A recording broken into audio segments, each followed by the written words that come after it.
Hi there. Today I'd like to share with you an incredible story about grit and determination. In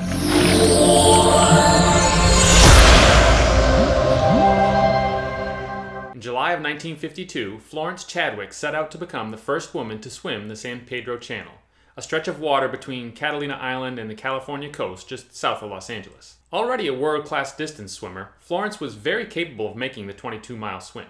It's virtually the same distance as the English Channel, which she was the first woman to swim, in both directions. On the morning of July 4th, Florence entered the water in the early morning hours under a blanket of heavy fog. Now, morning fog is common on the California coast, even in July, but it usually burns off by late morning. On this particular day, however, the fog didn't lift at all. Every time Florence looked up, all she could see was a wall of white. With her support boats at her side, Florence plodded along for 15 hours before asking to be pulled from the water. Her mother and trainer, riding along with her in one of the boats, urged her to keep swimming just a little longer, knowing she must be close to the shore. Florence conceded and stayed in the water, pushing forward, stroke by stroke, desperately hoping the shoreline would soon emerge from the fog. Unfortunately, just as it had all day, the fog stubbornly refused to yield any tangible evidence of her goal whenever she searched for it. After another full hour, Florence again asked to get in the boat.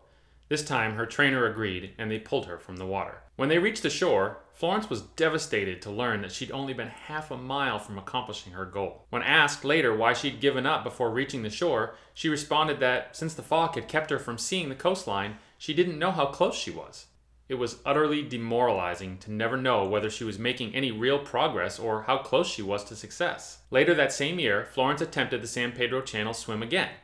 Like the first time, the morning brought a dense covering of fog on the California coast. And, like her first attempt, the fog would not lift for the remainder of the day. What was different on that day, however, is that Florence did not give up, becoming the first woman to complete the swim, even beating the men's record by 2 hours. When asked what was the difference on her second attempt, Florence responded by saying that although she still couldn't see the shore, she knew it was there, and she could picture it in her mind. This story is a great illustration of how motivation is affected by the clarity of your goals and your ability to track your progress. When you lay out your goals for the week, or the year, or for your life, it's absolutely critical that you clearly see what you are trying to accomplish, so you know which direction to aim to get there. As the famous saying goes, if you don't know where you're going, any road will get you there. But after you set good, challenging, clear goals, it's just as important to make your progress toward them visible. As Florence Chadwick learned, that can be the difference between knowing when to push forward just a little bit longer and when to change course.